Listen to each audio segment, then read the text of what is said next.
Alrighty, it says we are now live streaming, so I hope we're live streaming into my group. Oh dear, we're always having these technical challenges. I was just saying it's not my forte, and most of us creatives and conscious healers don't tend to have that as a skill in our resume. But welcome, welcome, welcome. I'm just going to press record here. So we've got a recording as well. And welcome to our beautiful guest today, Sallyann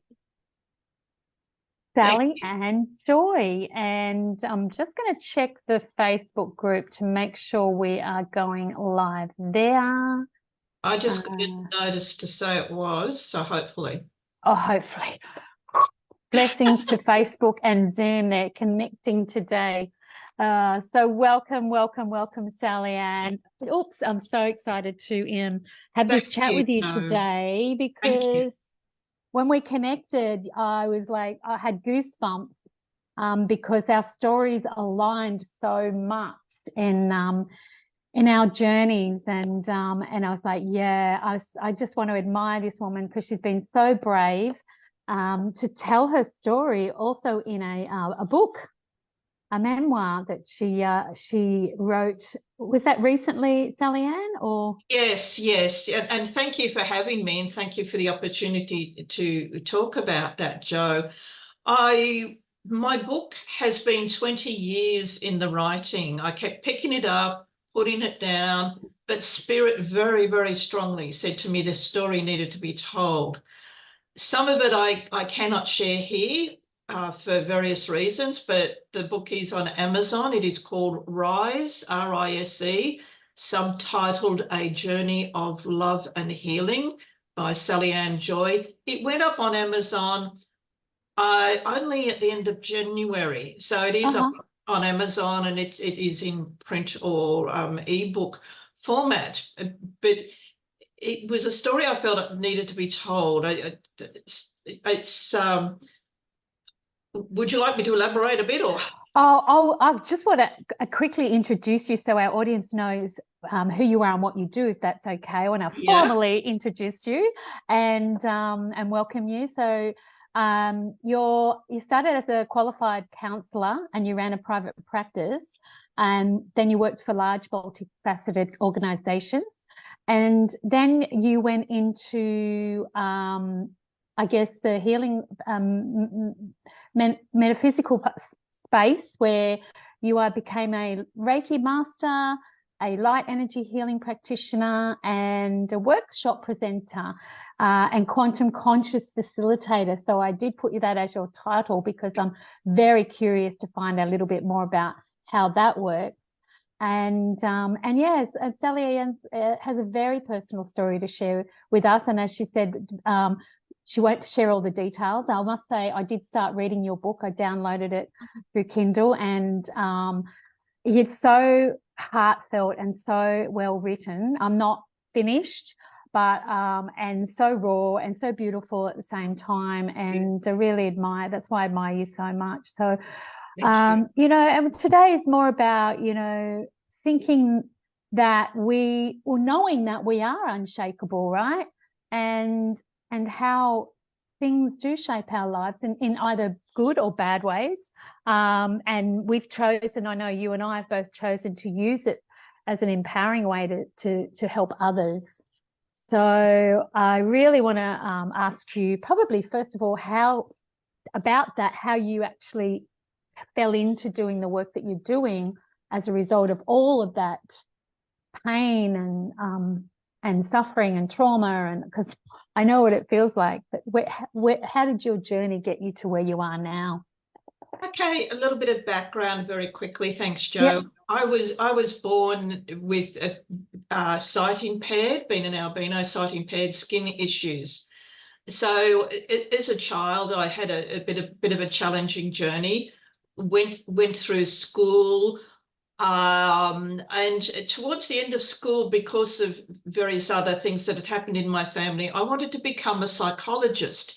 However, my teachers at school, a couple in particular, said, "You've got no hope of doing that." At the time, I was getting quite good grades, and I wanted to decided I wanted to go on and study psychology, and teachers said, oh, you've got no hope of doing that because you couldn't keep up with the amount of reading involved in that and the study involved because of your eyesight issues. So unfortunately, I took on their limiting beliefs. I shut down. I dropped out of high school at the beginning of year 12, and I did not pursue my dream. And it wasn't until many, many, many years later, many twists and turns in my life, that I actually went and trained as a counsellor.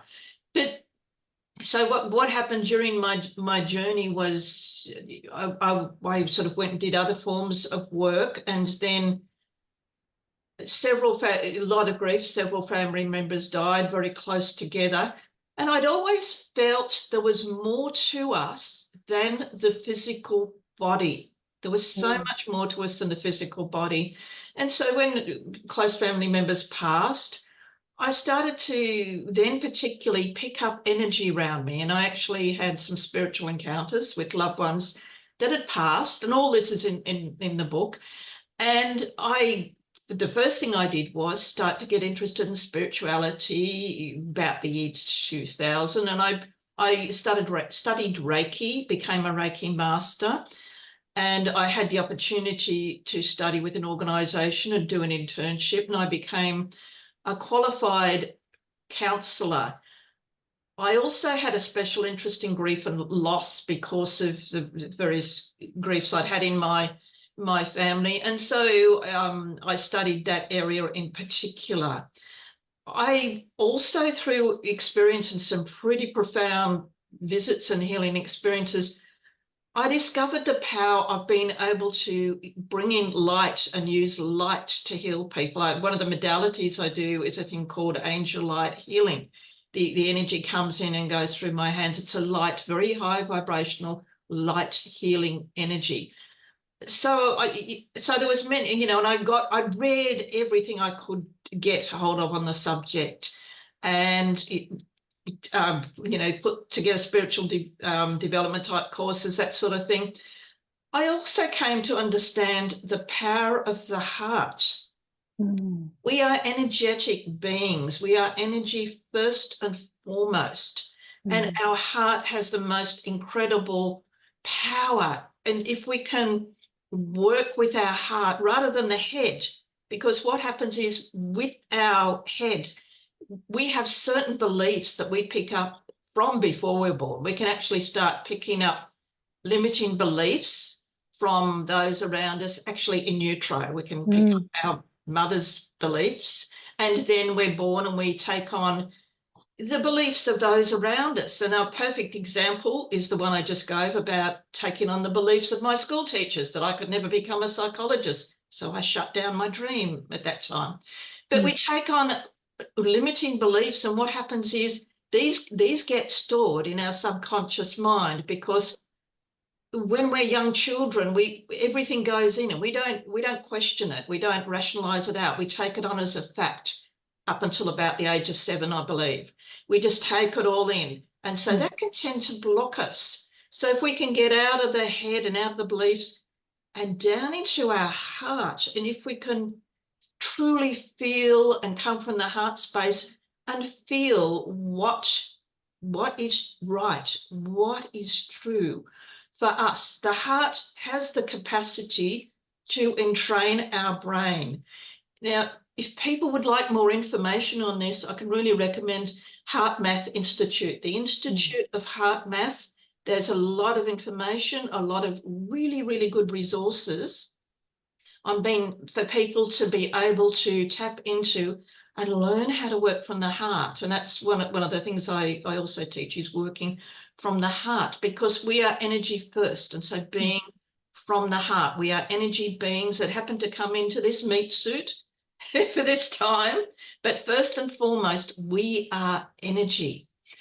And also in working from the heart, there's something else I'd like to recommend. A guy called Bruce Lipton, PhD, cellular biologist. He was teaching medical students many years ago, and he realized some of the stuff he was teaching was not correct. And he, through experiments in the lab and with petri dishes, he discovered that cells will respond to their environments. And he actually coined the term, I believe it was him that coined the term, epigenetics. So a lot of things that actually happen in our environment will impact the health of the physical body. So things, trauma around us, and that will impact the health of the physical body. So it's really important to be mindful of that and bring our awareness back to ourselves and our, what we can do, and focus from the heart and care for our physical body. So I can't remember what your original question was. Sorry, I went up on a tangent there. Oh, I can really relate to that. I do exactly the same. I go on a tangent, but it's all related, right? It's where it started. And I love Bruce Lipton's work, epigenetics and all of that stuff. So we're really aligned as well with, all the things that we study. And heart math. I had a lady I interviewed a few weeks back who is a facilitator of heart math and it is so much science behind all this that people think it's sometimes a little bit out there, but yeah, you're right, it's all energy. We're all energy. We're all made up of energy and cells, and so I'm loving where you started and where you went there, and I also love that you take it back to uterine as well, because I know you started your book, you mentioned that your journey started before birth and then concluded at the age of 46. But so when you say before birth, is that what you're referring to, of what you took on from your mother? Yes, for example, there's more detail in the book, but my mum was very young when she fell pregnant with me. I was actually a honeymoon conception. She wasn't ready to be. Oh, yeah, well, I don't know whether she thought so at the time. She wasn't ready to be a mum at that time for various reasons and things that had happened in her life. And so I felt that. I felt the impact of that. And I because of regression work that I have done, studied, I have had that memory come up, which was good because I was able to work on clearing that. But I felt that. So, so trauma that might be going on in the family, before we're born, we can pick up on that. So we can take on those beliefs of, whatever that belief might be, not feeling safe, not feeling wanted, or whatever that belief that's come through may be. We can take that on at that young age. And we often react to things that happened in our environment based on our belief system. So it's really important to also remember we're not our story. This book I wrote, I can't even explain it, but I was guided to write it to assist people. I know it's about, firstly for me, obviously my own healing, but also to assist others in telling that story and getting that out there, because we are so much more than our story. Our story, yes, we all have a story of some form or another, but the important thing is not to get bogged down in our story, to realize how powerful we truly, truly are. And with the quantum consciousness work, basically, it's about stepping into our magnificence. And, we have incredible resources within us that we can tap into, and we can support ourselves and tap into who we really are and assist others at the same time.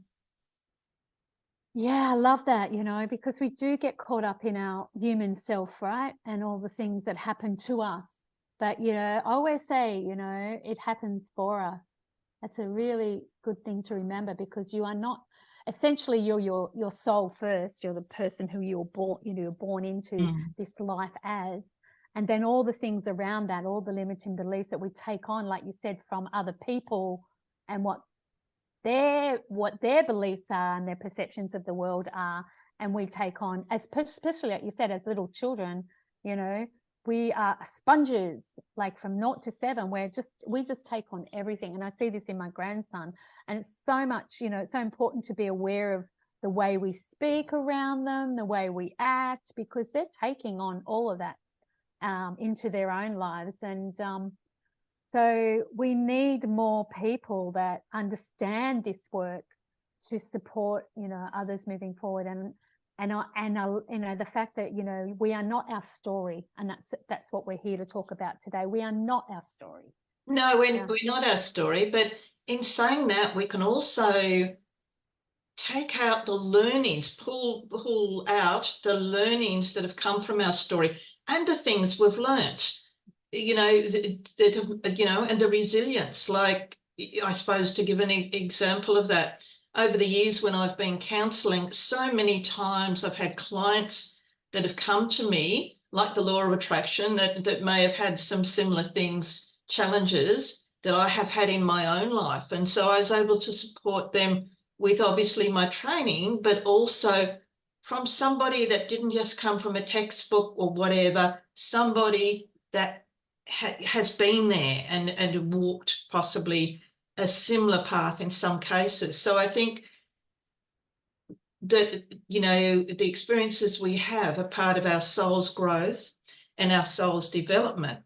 So it's really important to take the experiences that happen in our life and be able to pull out the positives. Okay, this happened. What was my learning? What did I learn along the way? What resources have I gained through that particular experience? How have I been able to grow from that particular experience? And reframe it in a way of, okay, yeah, that wasn't pleasant. However, this is the strengths that I have been able to bring forward from that. So we're a survivor, you know, we're resilient. We're not a victim. Nobody is a victim. No, we have choice. Yeah. We have choice, and we can choose, you know, to be free from that. And, you know, but it does take work, right? It does. Sometimes, and awareness, because sometimes many years I had no idea why I was the way I was, why I was reacting and doing things the way I was. And I know you talked a little bit about that in your book. And, you know, when you found out some news, you went off on a bit of a tangent, like we all did as teenagers, right? Because we don't know how to respond. Our primitive brain is like, freaking out, you know, fearful, reacting. But our soul self knows exactly what, you know, where we're going and what we need to do to get there. But we just have to learn to tap into that. And doing the work, doing the regression work you talked about, that is so powerful. I did a lot of that in the early 2000s. Very powerful work when you can tap in and let go from that space is incredible. And so tell me a little bit more about the quantum consciousness, if you don't mind. Yeah, the thing to remember is, well, I keep reminding myself of anyway, is that I don't believe we ever arrive at a destination. I believe it's a continual journey. We're continually on this journey. Firstly, we chose to come into this life. There may be variables in this life that we may not have fine-tuned to choose, but the larger picture, or the larger mission, if you want to call it that, we chose to come into this life. And coming into this life, and so we process stuff as we go through this life. So our soul is forever growing as we continue through life. So I don't believe we come to a destination. It's a journey that continues until we transition back home. Quantum consciousness, it's basically works on the principle that we are so much more than this person. Like, we may have alternate lives in the physical form. We may have alternate existences off-world. And it's about being able to tap into our higher wisdom and, okay, look at other lifetimes that we may have had, or parallel lifetimes that we may be having, that may be able to assist us and bring healing and bring knowledge or information through to this lifetime to assist us in this lifetime now. And tapping into some of these alternate realities can be very healing and provide insight and information as to what's occurring in our life now and assist us in managing that life better. So it's a regression. Well, it's not really. It's basically going out of the body, sort of regressing out of the body, and in a very relaxed state with a trained facilitator to be able to go down or out rather into these lives and tap into whatever comes forward that we are needing at this time, whatever insights are coming forward, whatever guidance is coming forward for us. So it may be another alternate self that comes forward, or it may be guides that come forward to provide healing support and assistance that we are needing at this time. So it's a beautiful, beautiful process, and it was put together by a guy called Pete Smith, and I can give you his website, and it's a very empowering process.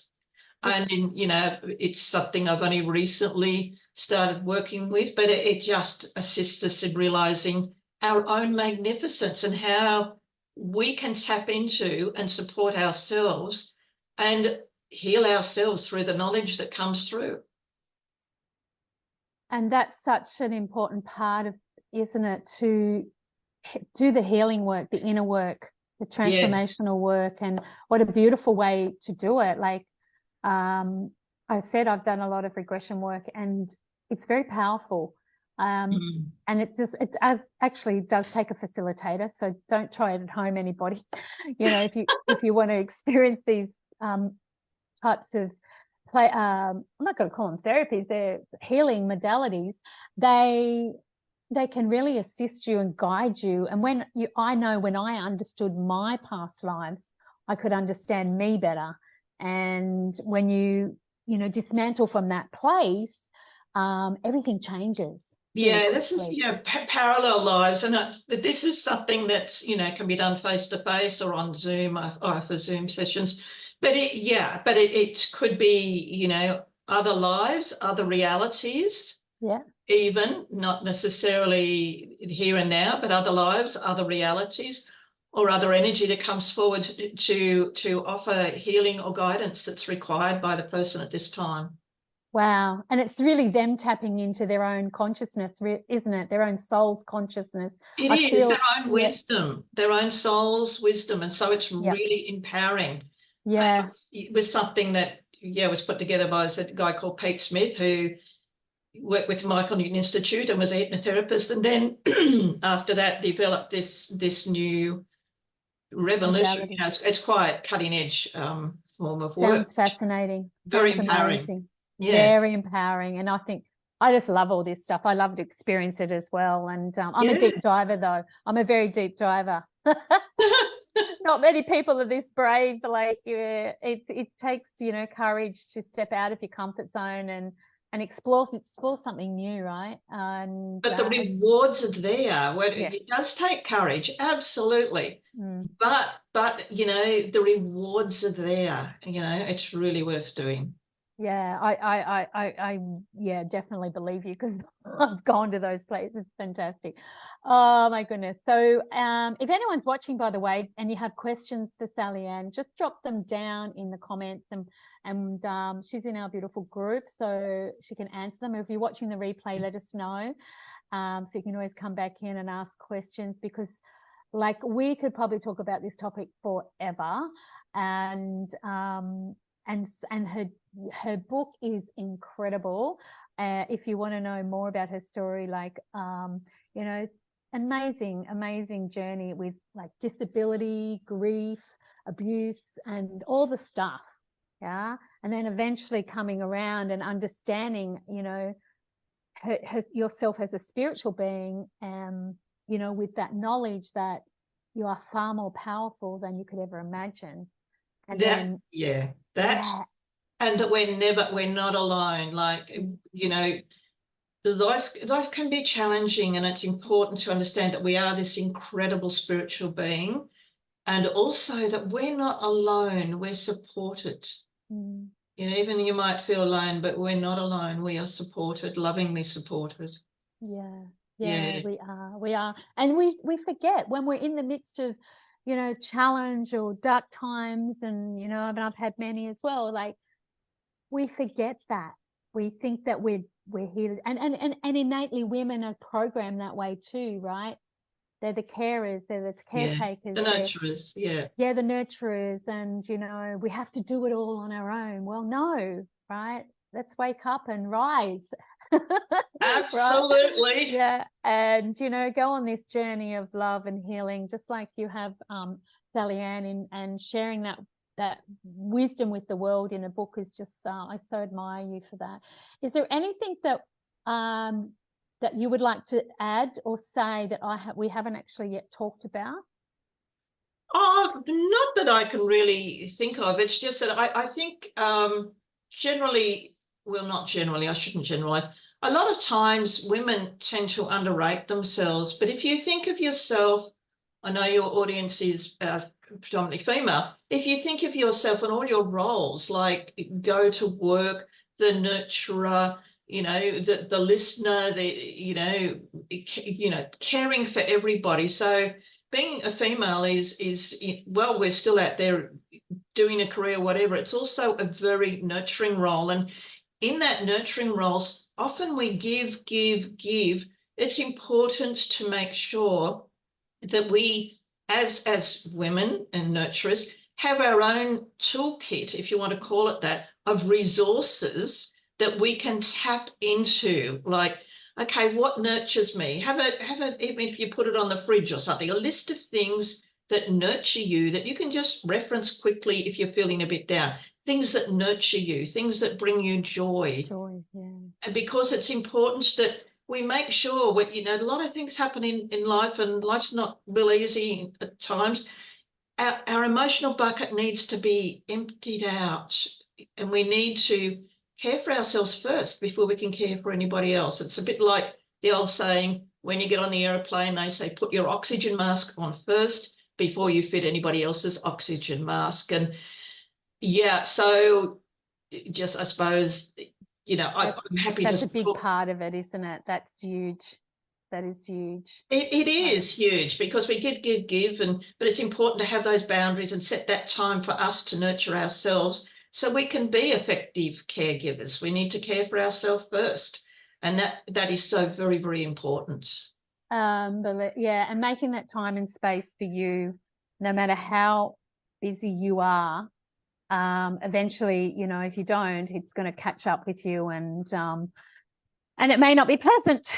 We all get into that, you know, and that's why I do the work I do, very similar to you, is to help women recognize their own power, but how important it is to make that time and space for them so that they can fill their own cup and then be able to give from that full cup, not from an empty cup, because we're not pleasant when we're in that. And I've been there with a single mum of 4 children. It was crazy, but really? I learned that I had to take care of me first. Absolutely. Yeah, absolutely. And that's really important. That's a really important thing. I've got all your links, which I'll pop into the comments for the ladies that are watching who want to connect, who want to, you know, you want to, you know, have a session with Sallyann, or read her book. I'll put the link to her book from Amazon. I downloaded the Kindle version because it's easier to read online for me. And yeah, and I really look forward to more chats, because, you know, it's I love, you know, talking with women like you that are doing such important work in the world, and helping so many other women. I'm not sure if you work with men, but oh yes, look, I work with women and men. It seems the clientele seems to be predominantly female, but I'm happy to work with women or men. And most of my work would be on Zoom, but you know, face to face can be done. The energy healing, the angel light healing is face to face, but I do a lot of work on Zoom, so people are welcome to contact me, and we can have a chat and see what suit them. Absolutely fantastic. I love it. I love it. And so everybody, really take away with you today, or if you want to drop into the comments what you are going to take away with you today from this conversation, and also remember that it's about continually acknowledging ourselves, questioning our beliefs, our limiting beliefs when they come up. If you cannot or can't do something, you know, really question that and the old conditioning ways, and start tapping into your heart, like Sallyann recommended, and really tuning into what your heart wants. What's your heart saying? Because it's so connected to, you know, that part of the brain that knows, and get out of the mind and get into the heart. Yeah. And so that you can, you know, really watch the miracles occur, because they do, right? They do. Just very quickly, there's a thing called heart entrainment. So when you're in the heart, and when you're operating through the heart, and then sending out that beautiful loving energy, because love is the highest vibration there is, it then has the capacity for others around you to entrain also to that beautiful energy. So it can really help relationships. Functioning from that heart and radiating out that heart energy can really assist your relationships as well. I love that. I just had to touch my heart when you said that, because it does. Like, and relationships are everything. We can't avoid them. We have to be in them. Yeah, and if we can make them as healthy and loving as possible, absolutely. Absolutely. Way to go. I love that. Thank you so much for joining us today. I'm sure everyone got so much out of it, and let's connect again soon, and chat again. I think that would be wonderful. Thanks everybody for watching. Drop your comments in the chat, and if you're watching the replay, let us know. And thank you, Sallyann. Really appreciate your time and energy today. It's been beautiful. Thank you for having me. It's been wonderful. Thank you. Wonderful. Bye-bye, everyone.